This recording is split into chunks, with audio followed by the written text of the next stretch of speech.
Hi, friends! Join us as we dive into the themes, metaphors, and foreshadowing of Buffy the Vampire Slayer.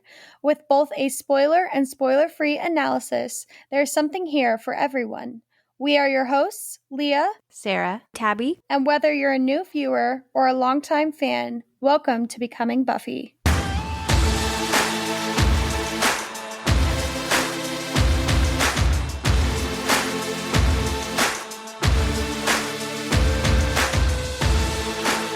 Hi Scoobies!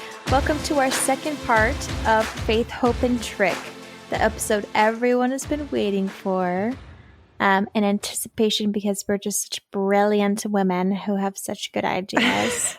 But Faith is such a fun character to dissect, so I'm excited to kind of have a spoiler section to talk about that. So if you guys haven't guessed, this is our spoiler section. So if you have not watched the show before and you're not caught up, or you just dozed off and then I went on to the next episode, this is the spoiler section. We will be spoiling stuff. So for Buffy the Vampire Slayer and for the show Angel as well. Major spoilers for the show Angel. Yes, especially this episode. Yeah, it's just crazy. Watching it back again, it's like it is weird to picture the show without Faith. And it's so weird because Faith is not in it as much as most other characters, but the impact that Faith leaves not only on Buffy but also on Angel is like insane. Like, it's crazy. There really is no Buffy the Vampire Slayer without Faith. Season 2 had a lot of sadness in it. And like a bit, they kind of dabbled in a little bit of a darker themes. Even though Angelus himself is a dark character, I think sometimes they still kind of tiptoed the line with Angelus. They could have shown us a lot more. But I think season 3 is really just kind of switches the show's tone, in my opinion. Because like Angelus was bad. Spike was bad. Drusilla was bad. Buffy was good. Even at the end when she had to kill Angel, it was very empowering. And it was very much like, oh, Buffy's going to save the day sort of thing. Whereas I think season 3, other than just the undertones of mental health and sadness and all these things, it's just a lot more heavy. And I think this is just the first time in the show, starting from probably, I'd say this episode on, is just the show just feels different. Like, oof, like, I don't know. It feels a lot more real. Like, I can relate to it in a lot more real sense because Faith is a lot more relatable in a dark sense than I think we've seen in Buffy thus far. And so because of that, it makes the show just so much more interesting in a deeper sense from here on out. Not that I wasn't beforehand, but I'm just really excited to kind of like talk through each episode because there is so much that is said and unsaid from here on out. And I think it's really hard to like classify one specific season as, oh, okay, the show changes so much from here on out, because I think every single season has such drastic change. We're going to see huge change next season in season 4 when like the lineup changes. Some characters leave, some stay the same. Like we're now on the college campus. We're no longer in like the library. And then in season 5, obviously things start getting darker. We start going into the magic box. Like every season, there's just some sort of change. But I will say having Faith around changes so much because we get to explore another aspect of Buffy in Faith. And I think Faith is the first legitimate morally gray villain that we've had in the show so far, because Spike was clearly very evil, and even though he teamed up with Buffy at the end, he doesn't care whether Buffy lives or die. And even though Faith definitely has those moments where like she does go full on villain, she's still very sympathetic, and it's still kind of, it's hard for Buffy to even attack her or kill her because Buffy sees so much for herself in Faith. And so I think it's going to bring up some really interesting moral questions for this season. Well, she's also human too. Yeah, exactly. Which is really interesting because even when she kills people and she does things, Buffy is not the ruler of humans. Like, immoral humans. So she can't just sit there and be like, I'm decided to kill Faith.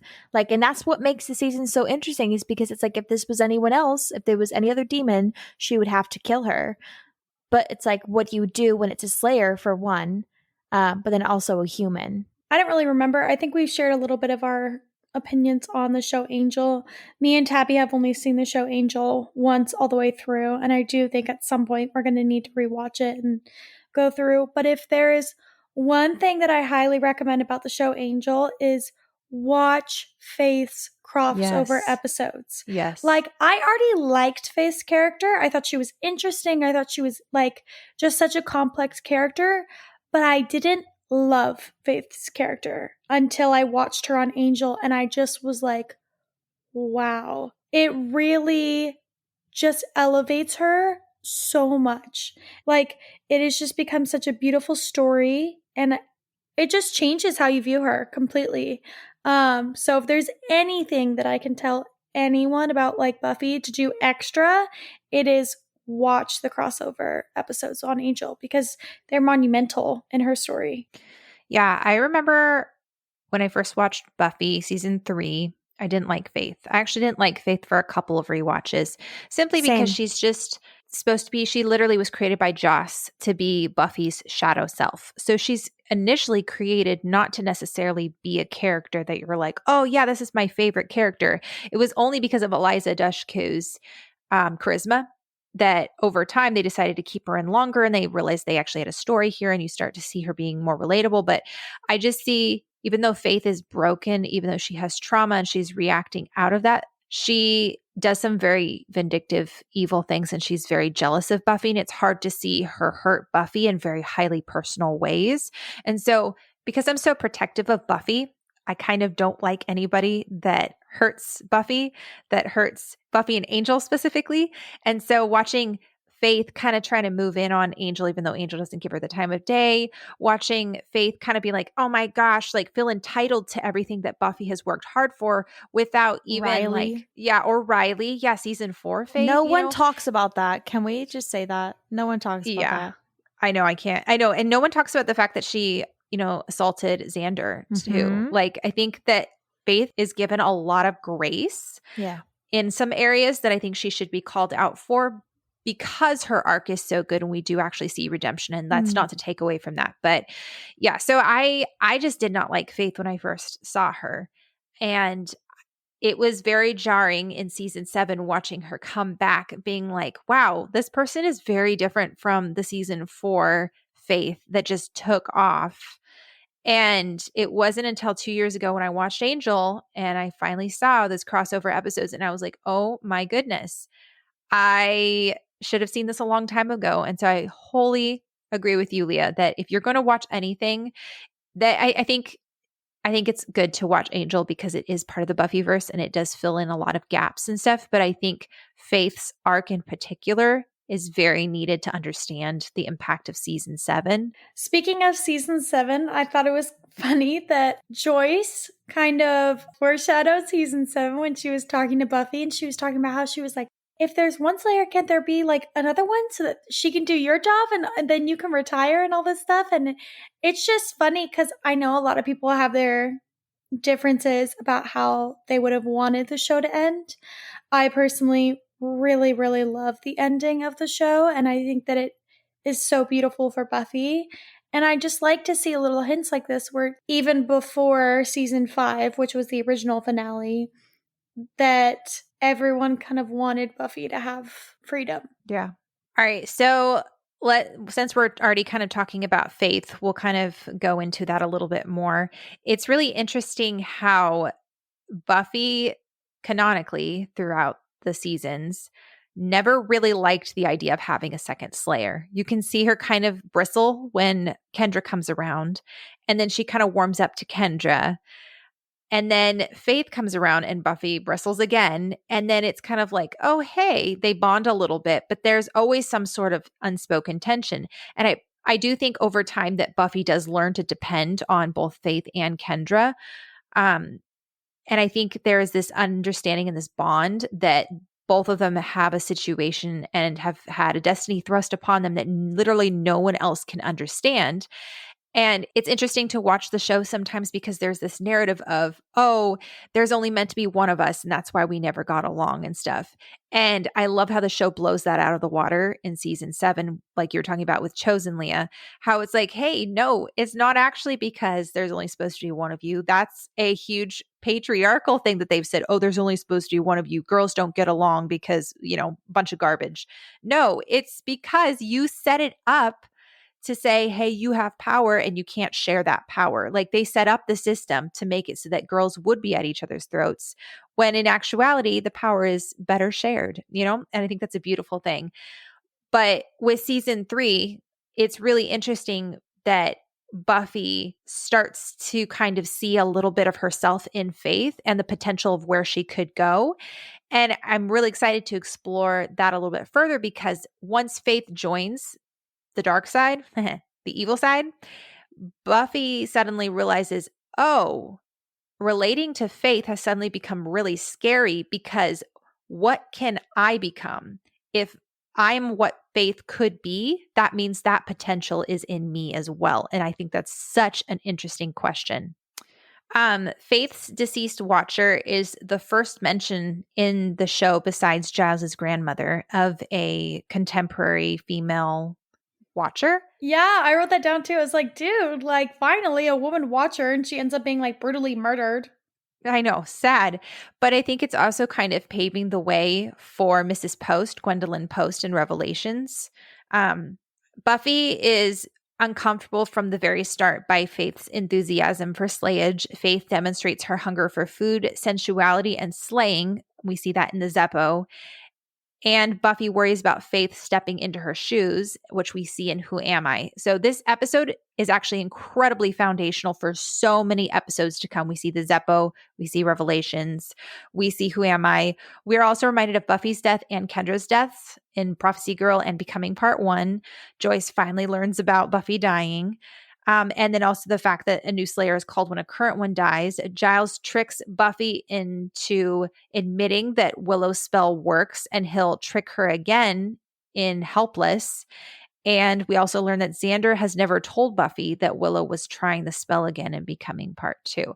So there's a lot of stuff that kind of is set up and also kind of paid off a little bit in this episode. And I think it's so critical. I know, I wrote that down too, where not all of that. I mean, you definitely got more than I did, but I wrote down more of the fact of I did not realize how much of Faith's character was set up so early on.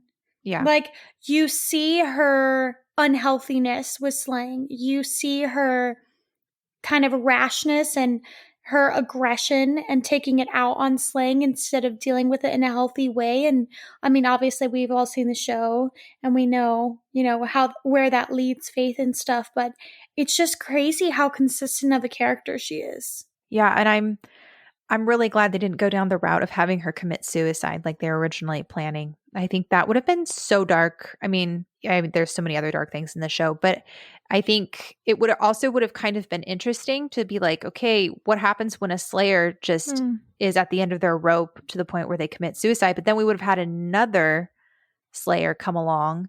And I think what they did with Faith was a lot more interesting. But how tragic would it have been if she would have killed herself, and then we would have never had the beautiful arc that we do have with her. Well, I think what Buffy does best is they can have a lot of subtext for like depression and like a lot of stuff that they could still do through Faith's character rather than just like fully going there. There are a couple other situations I could think of where I'm like, maybe you should have taken the metaphoric route rather than the actual deed. Just because I think that's better writing. And I think that it's like more interesting to watch. And I feel like it just removes all possibility of just making more art through a character.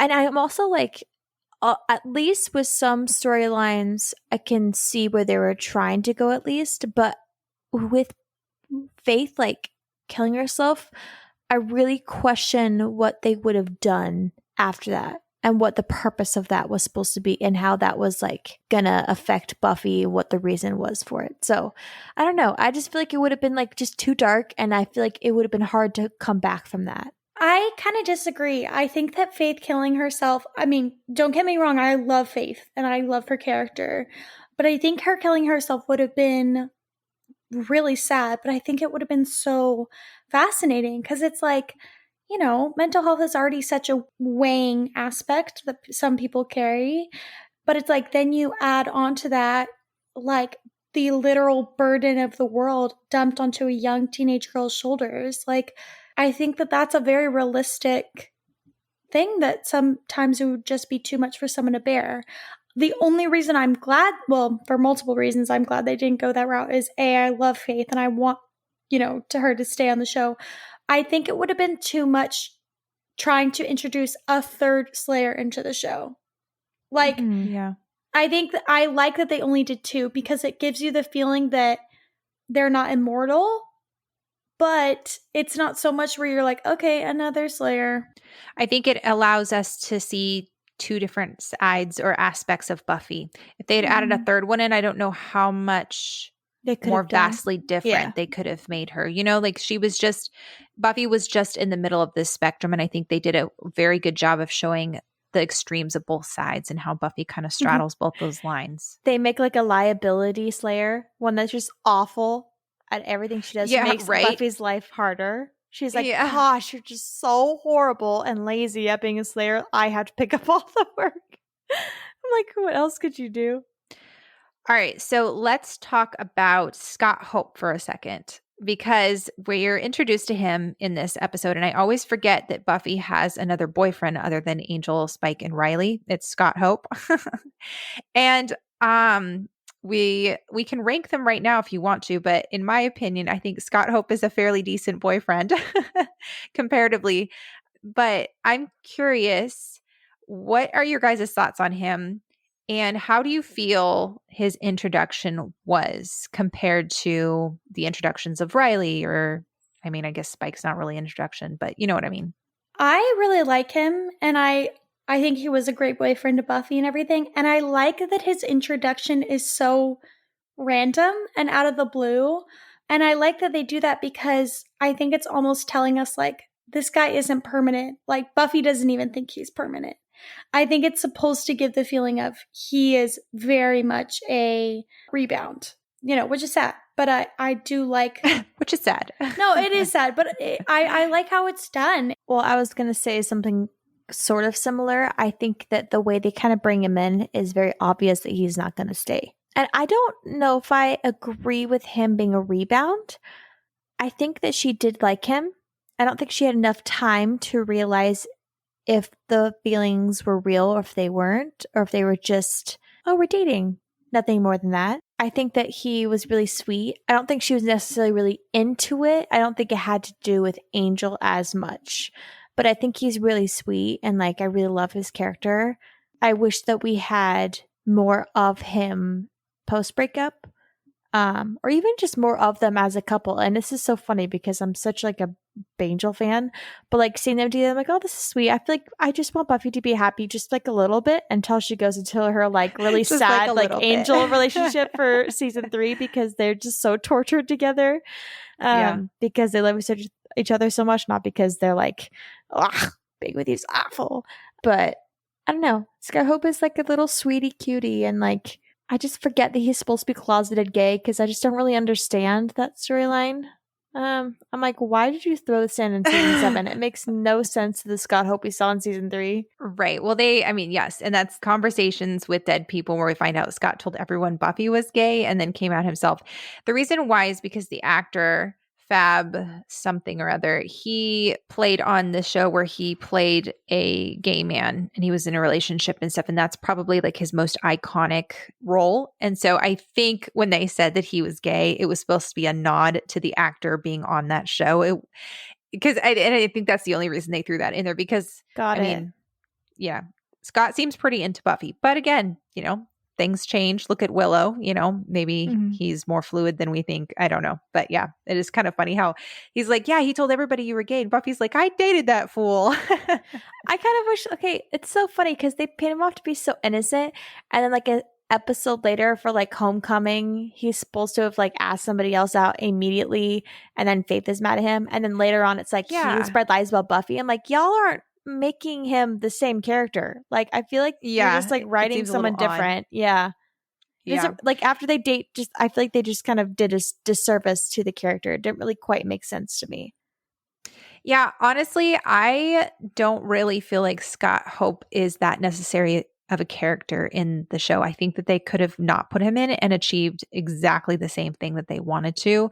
I feel like they literally just put him in there to create tension between Buffy and Angel in like the next couple of episodes. But I think he's just not done very well. He's done very obvious, like Leah was saying. He's done in such a way that you're like, yeah, he's not going to stick around. And I feel like the show is a little bit better than that because we already kind of did this with Owen. So I don't really feel a need to do it again with Scott, but that's just my 2 cents. Nah, I agree. All right, let's talk about Mr. Trick for a second because I absolutely love this guy and we've talked about him in this episode. I know Leah loves him as well. So after Principal Robin Wood, Mr. Trick is the longest running character of color in this series, and he's only around for 5 episodes. Isn't that sad? Ooh, Yep. Sounds that's about right. embarrassing. I'm Yeah. sorry. It is embarrassing. And it's also frustrating because it's like, dang, I love this show, but y'all make it so hard sometimes to like. But also, can I talk about like Principal Wood for a second? Because his character is really only a catalyst for Spike's redemption and or a storyline for another white character's growth. His backstory is Spike's backstory. Like they really just did not represent his character well enough either. He was kind of boring. And I'm like, you guys, like he's the longest running person of color and this is what you give him? That's it? I know. I feel like they dropped the ball majorly with Robin Wood because I actually think he's a really interesting character as the only child of a Slayer that's been in recorded history. I feel like there's a lot they could have gone with that. I feel like Principal Wood was a like really cool character too. Like he could fight vampires as a mere mortal human. Yeah. He kind of reminded me of Gunn from Angel in the sense that Gunn is human and can fight really well as well. Like has Another no superpowers. disserviced Black character. I know, exactly. But I think that like there's a huge ball drop there. I think it would have been so cool if maybe they had moved Robin Wood to Angel after Buffy ended. Like he would have been on the team Angel. I think that would have been so cool to delve into that a little bit more. Yeah, there's a lot. But okay, so Mr. Trick, so it goes Robin Wood, then Trick, and then Kendra are the longest running people of color. And it's very hard because there are multiple times where Trick talks about racism and his blackness and the show's lack of blackness. He says it a couple different things, kind of like tongue in cheek, to kind of like a wink and a nod at the audience, like, yeah, we know. But then they kill him off 5 episodes in. And it's another thing where it's like, it's not enough to acknowledge. And again, I feel like I'm preaching to the choir.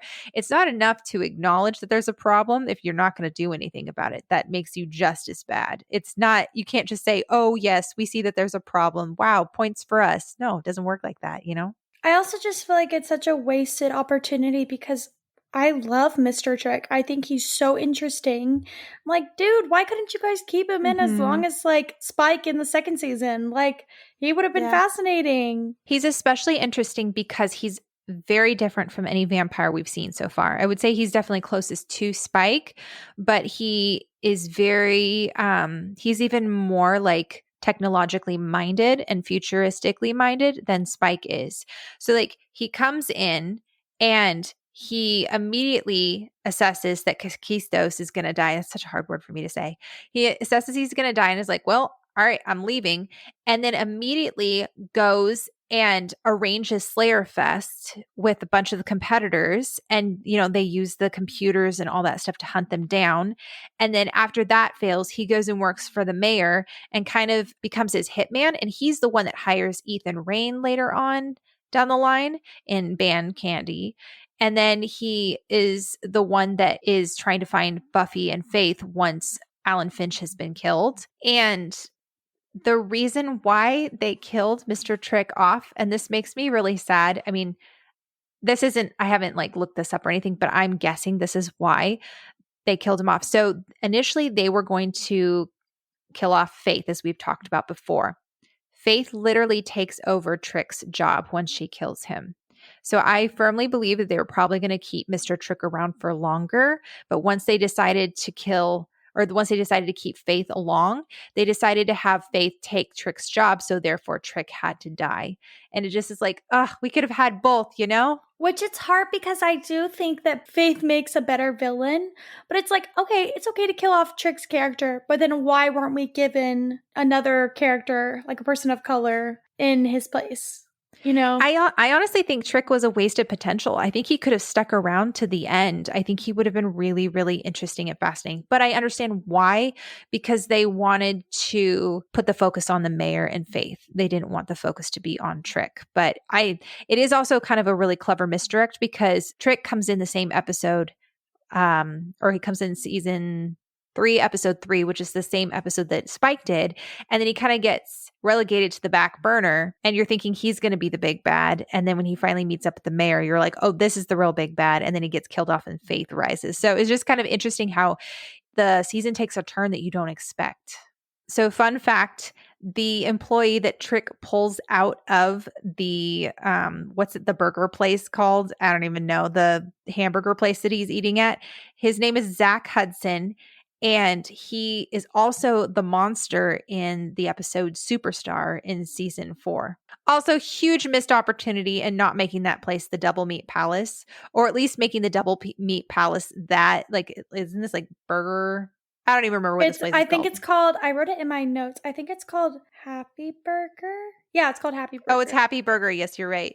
But like, they should have had Buffy working at Happy Burger, or they should have made this the Double Meat Palace. I think that would have been really cool. I did want to mention that Willow and Giles' relationship towards magic in this episode is very interesting. This is the first time she's really doing magic behind Giles' back, and this is the first time we've really seen him concerned. She goes like, oh, are you mad? And he says no, but you can tell like there is a part of him that is very kind of not okay with it. I felt like he was pretty concerned when they were talking about it and becoming part 1 too. He was like, no, Willow, like these are magics that you're opening yourself up to. I feel like the difference here was that Giles doesn't really express it as much. I think he's just kind of realizing that Willow's already started down this path and there's nothing he can do to stop her. I kind of viewed it as kind of him being like using the scare tactic of being like, here are all these things that are terrifying about magic and yada, yada, yada. And this one is more of like, oh, shoot, she's going down that path. And so it's like his approach is kind of like I don't really know how to handle the situation. So I'm going to be kind of passive aggressive because I don't agree, but I don't really know what to do. Whereas the other one was very much like, I'm telling you about something you know nothing about. So therefore I can make it sound awful. If you know what I mean. Yeah. No, I totally agree. All right. So fun fact, the band Darling Violetta that is performing in the Bronze several times this episode, specifically when we see Faith, they're also the band that would later write and perform the theme song to Angel the series. Isn't that cool? That's so cool because Faith becomes such a monumental character on Angel. And so it's like cool that they play on the first episode she's introduced. Yeah, I personally absolutely adore the Angel theme. I think it is beautiful and haunting, and it perfectly represents that show. I absolutely love it. I love it more than the Buffy theme. Did you guys catch the moment where Faith thinks Giles is young and cute, and everybody's grossed out except for Willow, who doesn't raise her hand? Yeah, I was like, ugh. Well, it's really funny because this is pretty much, it's confirmed in Where the Wild Things Are, when everyone discovers Giles is singing and playing guitar and Willow confesses to having a crush on him. Legitimately the only good part of that episode. She confesses to having a crush on him? Yeah. Guys, I don't remember anything from that episode. I've literally, there are very, very, I think there's like 2 episodes, maybe more than that, in Buffy where like I couldn't tell you what the synopsis is other than them just having sex.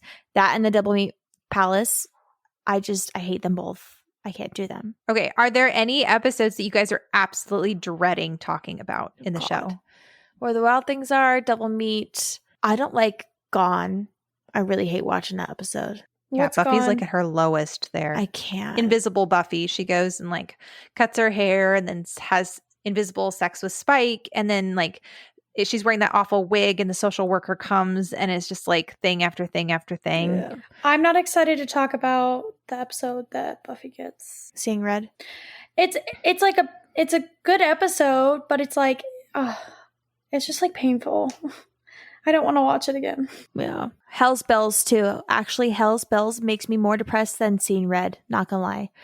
Just because it's the way that it's directed is supposed to be eerie and uncomfortable. It's like a weird lighting, makes you feel very weird. It's an indoor wedding while it's rainy. Indoor weddings freak me out, guys. I can't explain it. They make me uncomfortable. Indoor weddings they freak do. you out? Yes. They're so uncomfortable. They're very dated. They're very uncomfortable. But the fact that this one is in like one of those churches, the music is just unlike something I've heard on Buffy. So it makes you really uncomfortable. Like all of the undertones for racism, like a horrible family abuse, like a Spike being the douchebag that he is in that episode, just everything. I can't do Hell's Bells. It just makes me depressed. Not because of the ending, because of like him walking out. It's just everything, all the directorial decisions in the episode just make it really uncomfortable. I'm not looking forward to talking about Where the Wild Things Are, obviously, because I don't know how we're going to cover that episode. There's not really much of substance, but anything much of substance to talk about in that episode. I'm really not looking forward to talking about Restless because that is going to be a beast of an episode for us to talk about. I'm not looking forward to talking about The Body. And I'm also dreading Once More with Feeling. Really? Yes. The big episodes are kind of scary, because it's like there's so much to talk about. But I'm not a huge season 6 hater. I don't like a lot of the things in there, but most of the episodes that I don't like watching happen to be in season 6. But they're not the ones that people usually think they are, So I don't know. There's a 4 to 5 episode stretch in season 6 that I absolutely is my least favorite stretch of the entire show, where Buffy is just so depressed and Willow's at her lowest. I think that's just really hard for me to watch. Actually, Dead Things is probably number 1 for me, not gonna lie. Things is hard. That is a rough episode for me to watch. So I can't even imagine, like, it's just the depression, the defeat, the hatred of herself in Buffy's eyes in the episode, to me, is at her peak in Dead Things. More so than Gone. And just everything that happens. Hard. It's disgusting. The episode just makes me really mad. Yep. I agree. All right. So something else that I thought was interesting was the giant stake that they used to put into Kakisto's chest. This will happen again with the Turrican, with Buffy having to find another means to kill them because just a simple stake is not going to work. And I think that's very consistent with very, very old vampires. And I just really enjoy the consistency with Kakistos, the Master, and the Turrican. Say what you will about season 7, but I think it was very ambitious with its villains, and I think the Turrican is one of the best villains. Like, they really made him nearly impossible for Buffy to kill, and I really, really think that raises the stakes. Also, it's interesting that Joyce is worried Buffy's slaying will detract from her life and from her being able to get into a college. And while she's not wrong, it's also really sad because the thing that ends up detracting Buffy from college is Joyce's brain tumor, which is really, really sad. Oh, jeez.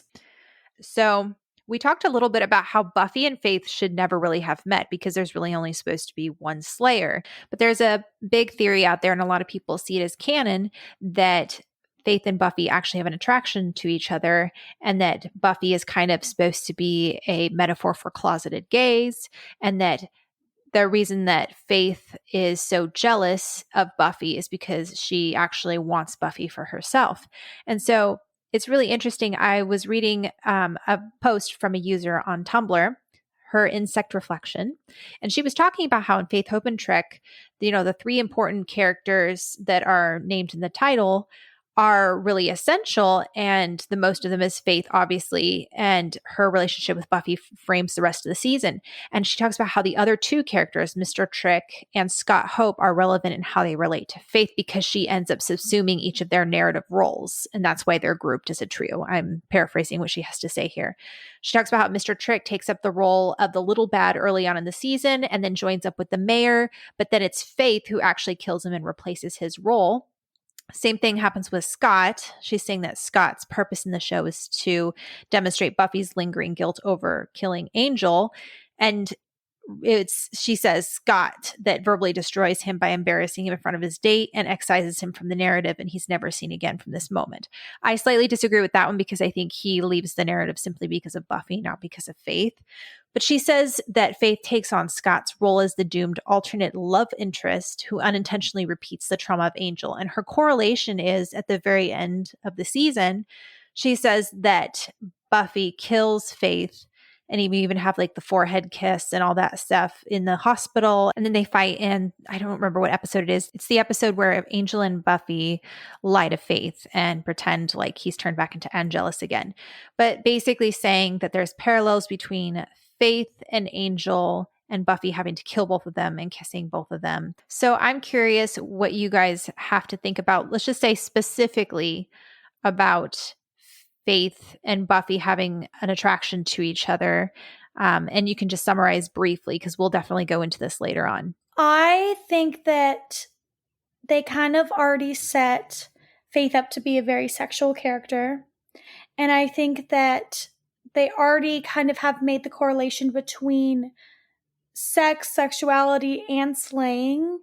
We see that with Buffy and Angel. We see that with Faith and Xander, and just like we see it all over the place, how there's a lot of, they use kind of slaying sometimes as a metaphor for sex. I never personally saw anything on Buffy's end, but I could definitely understand how people interpret it on Faith's end. But I think that ultimately they just made Faith's character very sexual in general. Yeah, I agree. And then you put her in like a one-on-one with another person, and it's like, I feel like I understand why it's interpreted so sexually. I personally just see them as like friends or / enemies, but I understand how people see it otherwise.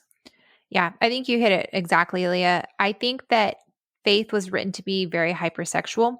And so because of it, she sexualizes everything and most people that she's around.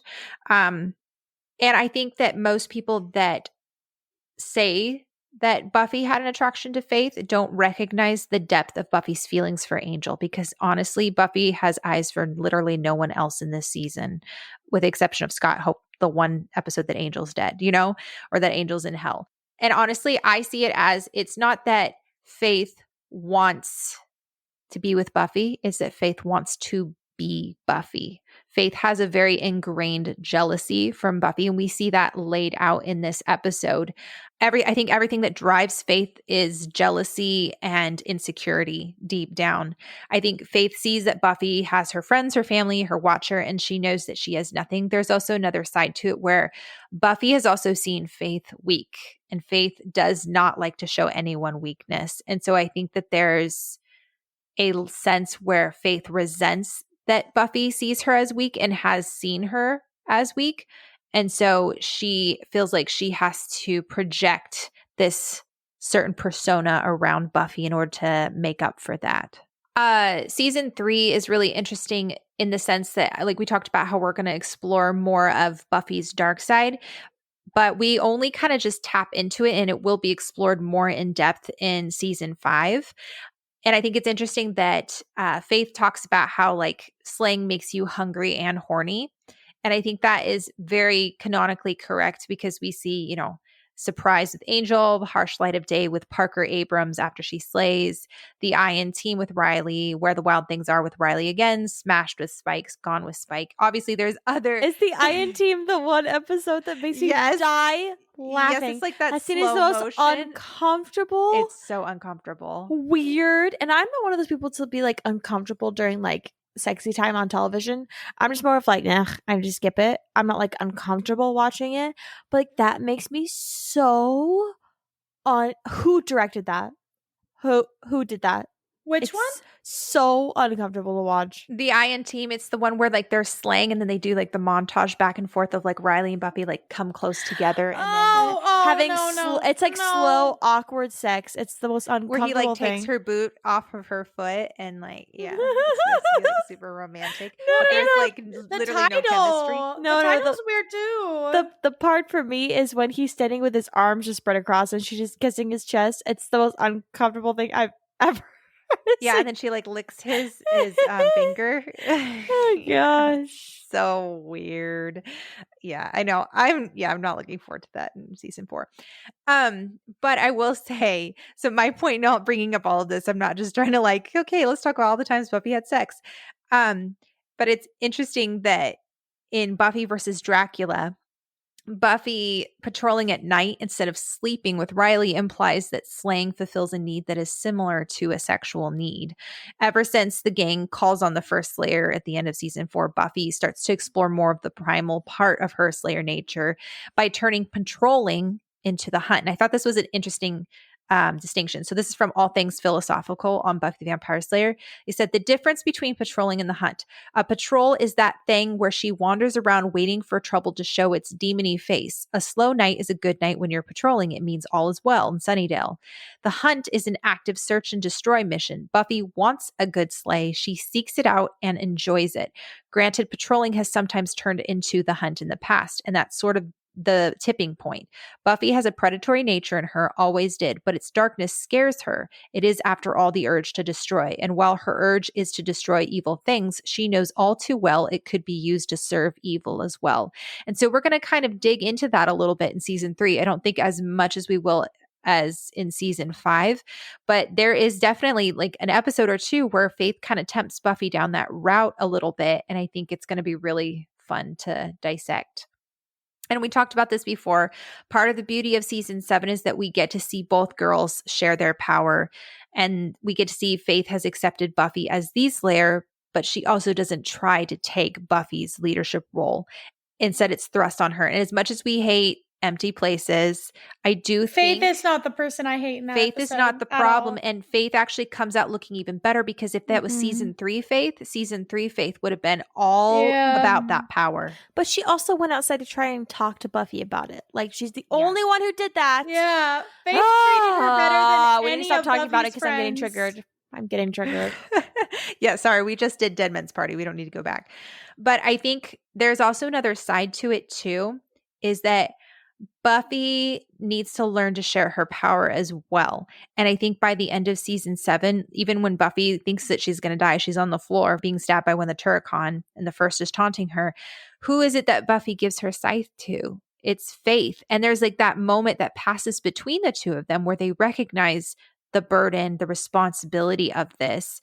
And I think it's just a beautiful, beautiful moment, because Buffy's learned to share her power and to work alongside of Faith, and to learn to trust Faith too, So All Things Philosophical talks about how part of the problem between Faith and Buffy was not the fact that they were slayers, but just girls who allowed jealousy and fear to keep them isolated from each other.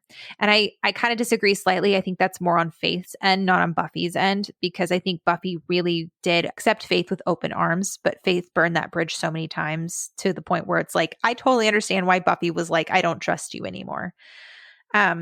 Faith said that perhaps the reason they couldn't get along was that there was only to be one Slayer, but Buffy finally figured out that sometimes to be powerful, you have to be willing to give away some power to become better than you were before. And I think that's really beautiful. And that's kind of the whole point of Faith. All right, so I've been waiting for this episode for so long, not just for Faith, but because, guys, we get our first Dawn foreshadowing. Did you guys catch that? It's a good thing you were an only child. Yes. There's actually 2 Dawn references in this episode. So there's that one where she says it's probably good you were an only child. But there's also the other moment where Buffy's talking with Giles, and they're talking about how Kakistos showed up. And then she says that her newest little sister showed up as well. And she refers to Faith as her little sister. And this is going to be a big theme that kind of carries through till the very end of season 3, where Faith looks at Buffy and says, look at you all dressed up in big sister's clothes. And then we ultimately have that dream sequence where they're talking about little sis coming and all this other stuff. So I'm so excited. I love it when we start getting the foreshadowing stuff to come in, because it's like, ooh, Dawn's coming, even though everybody hates Dawn for some reason. Undeserved. Poor girl went through so much. Everyone's like, she's annoying. I'm like, oh my gosh. Of course she's annoying. But she's also Yes. the only adolescent when everyone's like adult. So of course we view her as annoying because everyone else has gone through so much life experience. And this poor girl is like stuck in like middle school, early high school, and everyone's dying around her. God forbid, she's a little annoying sometimes. God forbid she's a little needy. Yeah, her mom literally dies. She finds out right? she's not even really like a human. Not even real. Like, gosh, They're Dawn, like, you're so gosh, annoying. Sean, how could you have an outburst? You literally just found out you're just matter. Tara dies, Giles leaves, Buffy dies. Spike betrays her trust. Yeah. My gosh, so much. Xander ends up grooming her. I'm just kidding. Whoa. Yeah, But that's for in the comics. You mean later? Yeah. Yeah, no, we do not talk about the comics here. The comics are not canon. What do you guys think? Speaking of Dawn, what do you guys think Dawn would be doing in this episode? I don't really know if Dawn would have kind of a big role in this one. But I do think she would be at the dinner. And I kind of have this moment where when you pan over and see like Faith eating all the food, you would just have Dawn being like, Mom, she's eating all the food. Like, or just like a really annoying moment where she's like, get her out. Or she's eating Buffy's fries with her. They're both eating the fries. Or she rats on her. Like Joyce and Buffy come back and she's like, Faith is eating your fries. I just know Dawn would have said something like, man, I like Faith is really cool. Maybe can she be my big sister, not you, Buffy? Or like something like that. Or Dawn would have come into the room just as Buffy was telling Joyce that she died. And Joyce is like, you died? And Dawn's like, yeah, I knew that. All right, guys, that is everything for Faith, Hope, and Trick. I'm excited because next week is Beauty and the Beasts, which is one of my favorite episodes of season 3. Thank you. Some love for Beauty and the Beast. Why is it trashed on? I don't understand. Like some of them I'm like, you know what? I like this episode. I can get if you don't like it, but the metaphor is great. The acting is great. There's some beautiful scenes. Sarah Michelle Gellar and that episode is so good. I love everything about it. I love it so much. Yeah, Angel's back. Yes, Angel, it's beautiful. I know. It's funny because for me, I am not a huge fan of Anne, Dead Man's Party, or Faith, Hope, and Trick. Like, I think they're okay episodes, but I feel like season 3 just really starts getting rolling after Beauty and the Beasts and Angel comes back. I feel like then it's just like a string of phenomenal episodes. So I'm excited to talk about it. But thanks so much for listening, you guys. We are having a blast walking through season 3 with you all. If you guys enjoy our podcast, feel free to rate and comment on Apple Podcasts. Leave us a review. You guys can follow us on Instagram, Becoming Buffy Podcast. You can email us at becomingbuffypodcast@gmail.com. You can find us on TikTok or Tumblr. Yeah, let us know your guys' thoughts of Faith, especially. I know she's kind of one of those characters that a lot of people have been waiting for her to come on the show. And I'm excited to hear everyone's varying opinions because I feel like you either love her or you hate her. There's not really much of an in-between. So with that, you guys, we will see you next week for Beauty and the Beast.